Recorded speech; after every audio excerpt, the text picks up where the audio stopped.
മുണ്ടക്കൈ ചൂരൽമല പുനരധിവാസത്തിൽ കേന്ദ്ര സർക്കാരിന്റെ രാഷ്ട്രീയ വിവേചനത്തിനെതിരെ നാളെ ഡൽഹിയിൽ LDF-ന്റെ പ്രതിഷേധം. കേരളം മതേതര നയം ഉയർത്തിപ്പിടിക്കുന്നതിനാലാണ് വിവേചനം എന്ന് മുൻ MLA CK ശശീന്ദ്രൻ പറഞ്ഞു. ചൂരൽമല മുണ്ടക്കൈ ദുരന്തം നമുക്കെല്ലാവർക്കും അറിയാവുന്നതാണ്. ഇന്ത്യയിലുണ്ടായ അതിതീവ്ര ദുരന്തങ്ങളിൽ ഒന്നായിരുന്നു മുണ്ടക്കൈയിൽ ചൂരൽമല അട്ടമല പ്രദേശങ്ങളിൽ ഉണ്ടായിരുന്നത്. കഴിഞ്ഞ ജൂലൈ 30-നായിരുന്നു ഈ തീവ്ര ദുരന്തം അവിടെ ഉണ്ടായിരുന്നത്. ആ ദുരന്ത നിവാരണ പ്രവർത്തനങ്ങൾക്ക് ഫെഡറൽ തത്വങ്ങളനുസരിച്ചുകൊണ്ട് ഭരണഘടനാപരമായി കേന്ദ്ര ഗവൺമെന്റ് നിർവഹിക്കേണ്ടുന്ന ഉത്തരവാദിത്തങ്ങൾ നിന്ന് പൂർണ്ണമായി ഒളിച്ചോടുകയാണ്, നിർവഹിക്കുന്നില്ല എന്നുള്ള നിലപാടാണുള്ളത്. കേന്ദ്ര ഗവൺമെന്റിന്റെ രാഷ്ട്രീയ വിവേചനത്തിൽ പ്രതിഷേധിച്ചുകൊണ്ടുള്ള പ്രക്ഷോഭമാണ് ദുരന്തബാധിതർ ഉൾപ്പെടെ 165 പേർ വയനാട്ടിൽ നിന്ന് LDF-ന്റെ നേതൃത്വത്തിൽ ഡൽഹിയിൽ വന്ന് സമരം ചെയ്യാൻ ഉദ്ദേശിക്കുന്നത്. ശരി, ബൽറാം നെടുങ്ങാടി വിവരങ്ങളുമായി ഡൽഹിയിൽ നിന്ന് ചേരുന്നുണ്ട്. ബൽറാം, ഈ കേരളത്തിന് അർഹമായ പരിഗണന നൽകുന്നില്ല എന്ന വിമർശനം, മുണ്ടക്കൈ ദുരന്തത്തിൽ കിട്ടേണ്ട സഹായം കിട്ടുന്നില്ല എന്നുള്ള വിമർശനം, അത് കിട്ടുമ്പോൾ തന്നെ ഉപാധികളോടെയാണ് എന്നുള്ള വിമർശനം, അതിനിടയിൽ ഡൽഹിയിലേക്ക് സമരം കൊണ്ടുപോകാൻ നോക്കുന്നു. വിശദാംശങ്ങൾ എന്താണ് ബൽറാം?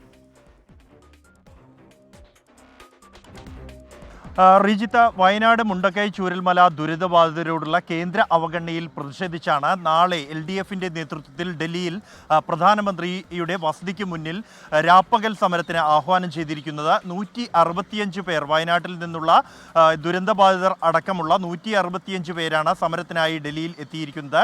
മുൻ MLA CK ശശീന്ദ്രന്റെ നേതൃത്വത്തിലാണ് ഈ LDF സംഘം എത്തിയിരിക്കുന്നത്.